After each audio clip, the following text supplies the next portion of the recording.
Burn the Kermit. A true story.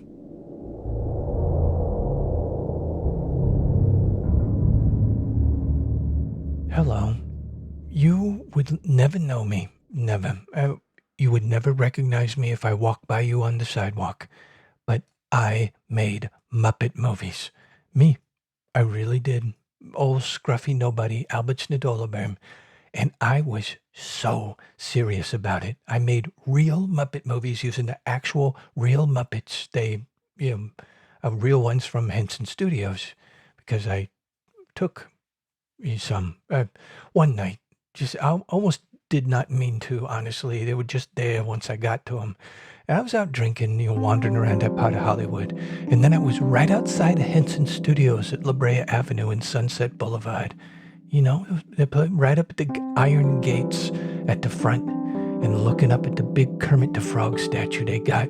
He's in a tuxedo, which looks very snazzy, actually. He's always been such a good-looking frog, And this is back when I drank. That was my fun thing to do, get really drunk some nights, like Thursdays and Fridays. And hey, you know how drinking is, right? You do not like being locked out of places you would really like to get into, especially if you're honestly going to be all quiet and polite inside there. It seems ridiculous that they don't let you do it. And it was all dark. Anyway, I wasn't going to turn on any lights. I wasn't going to be bothering anyone or wasting electricity. They don't need lights on for someone like me. Really, what was the actual point of keeping me out if there was no material difference to them if I was or was not in there for a little while?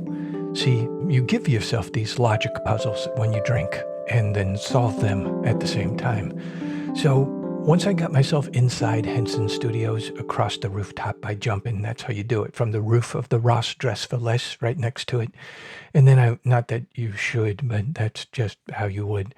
And I got I'm wandering around the dark lanes, and then I got a little bored of the darkness and got myself through a door and into some hallways. And there they were, right there in glass cases, all these original Muppets.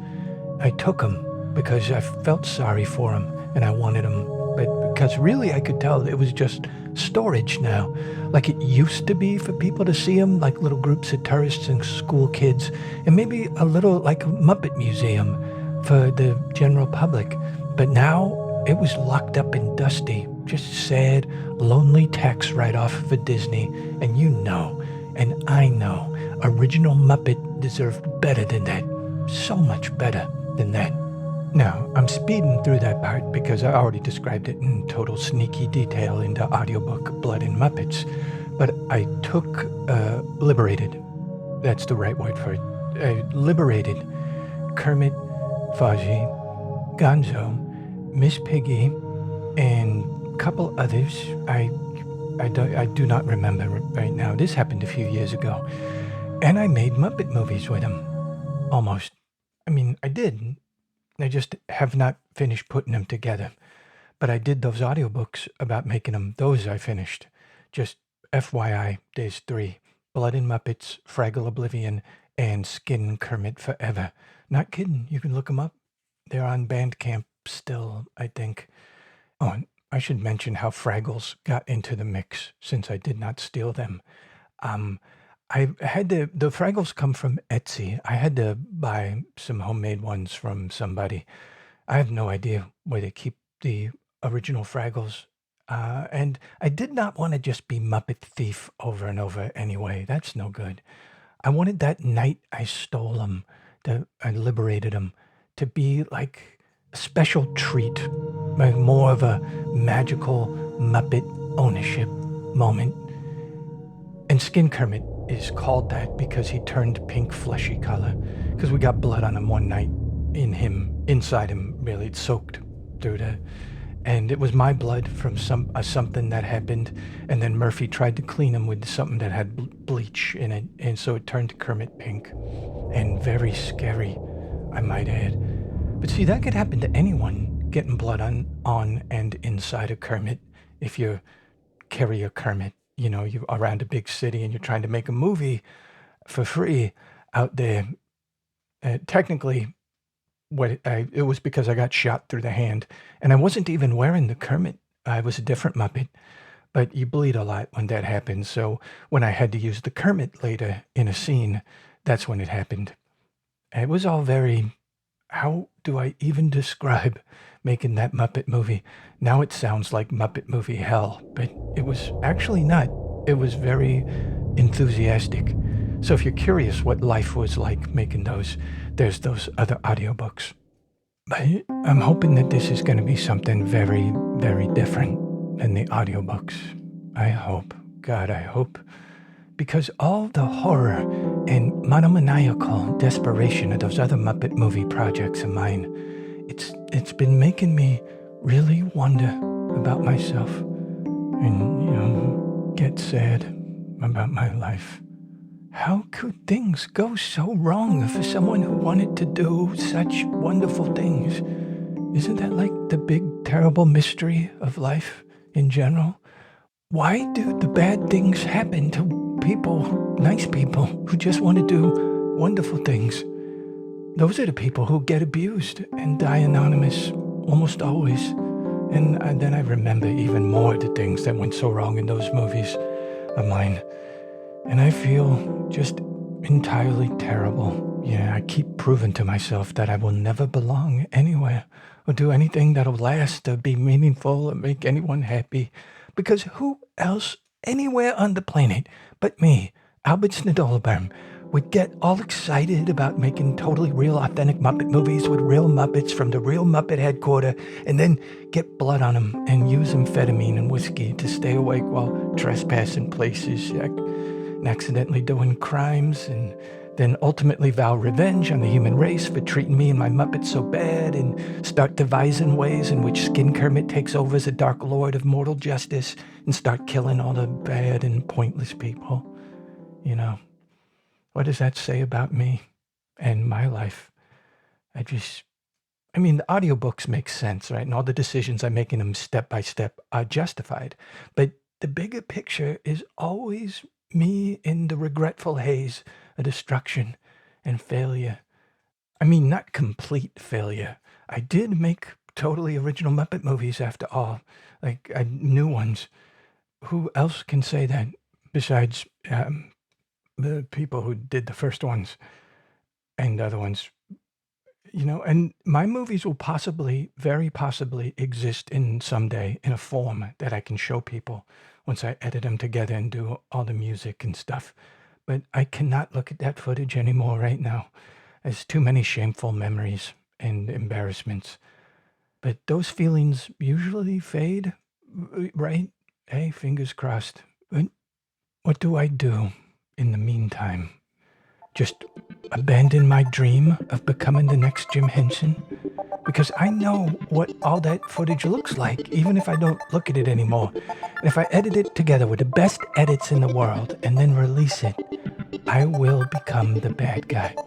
A bad guy. A guy who stole Muppet and made some crazy, whiskey-fueled and admittedly very clever but entirely subversive Muppet movies. And that seems so wrong. That goes against all that wonderful Muppet sweetness and magic of those Henson days with Frank Oz and the other original Muppet people. Hell, even his son, Brian Henson, did a couple of good ones after his dad died. Christmas Carol and Treasure Island. Still, they were being lovely Muppet people with their wonderful, lovely Muppet ways. Right up in 1997, that's when it died. Sometimes I think, though, that my movies, they make me look like a kind of bad attitude spoof person. Another one of these nobody YouTuber mosquitoes looking to suck blood from those original Muppet dreams. And how is that ever gonna let me join them original Muppet people up there in the pantheon of human achievement? And yes, original Muppets and original Muppet people are way up there on the human achievement ladder. Like higher up than inventing the airplane, almost. Definitely better than Pyramid. Those are just triangles, big giant triangles, ultimately. If you have unlimited slaves, you can build triangle to the moon. What do you care? I look at the pyramids and I see cruelty and toil and death. I look at the Muppet and I see, okay, yeah, now I see cruelty and toil and death, but that's just because what Disney is doing with them. But I gotta be kind of quiet because I've been warned about making noise on my recording things, but they use those Muppets like they were dead prostitute, bottom line. Muppet bodies for hire. Every one of them, like just Muppet unconscious sex worker now. If Jim Henson had a ghost, not saying he does, but if he did, he must be in Antarctica by now trying to float away from all this. Actually, wait, I take it back. If he's a ghost, he would have poltergeist those things so bad. He would have flung all the lights and movie cameras around before he let them film 1 second of that Muppet reality series porno thing on ABC. Or those Muppet commercials with a Facebook spy cam. It's watching you on the toilet and bedroom, mostly. All your toilet nudity right now, Muppets don't even care anymore. They'll collect anything because they're no longer alive. They're actually dead. I am not kidding you. Okay, the one thing, here it is, the one thing I truly believe in this world is that the only justice in this world is when a puppeteer dies, their puppet creation dies with them. The puppet has to stop. Puppet has to end. Any other outcome is theft and a perversion. It's stealing and being disgusting. What Disney has done to Muppets is to turn the world of Muppet into one big dead prostitute house. What those are called, I forget. So all that craziness of my Muppet movie attempt, especially the first audiobook, Blood Muppet, that one is so drastic. Like it was all some sort of intense Muppet survival mode. And what was it all for? I am more and more ashamed the more I remember it. But it's all true story, so like this one's gonna be, so truth is truth. Those audiobooks need to exist even if they are the most desperate and insane things ever written, because otherwise, do I even exist without them? No, the siren just went off. I don't know if you can hear it. There's gonna be a lot of things like that because of where I live. And where was I? Okay, I was saying, yeah, that those audiobooks, right? Even though they're wacko, if they did not exist, would I exist? Because I did stand-up comedy for 20 years and never got famous. Not even close. No one thought I was funny, and those drunken nightclub, strip club audiences tried to get me to suicide, like literally shouting that as a request sometimes. And now I'm doing just food delivery. Yep. Right in the heart of Hollywood in greater Los Angeles. And all the big billboards all around me, along all the big boulevard, with all them smiling bastards on them, like, ooh, look at me, my movie and TV things you're never gonna get to do. And of everything I've become now is daily hell of regret and nothingness. Mostly. Are you ready? Unless I turn it all around and become new Jim Henson for real this time. That's right. This series gonna be true story. And siren's going again. I don't even care. This is gonna be new true story of how I'm doing it all again the proper way this time, with complete and proper magical Muppet feelings. Really do it this time and be new Jim Henson for real or die trying.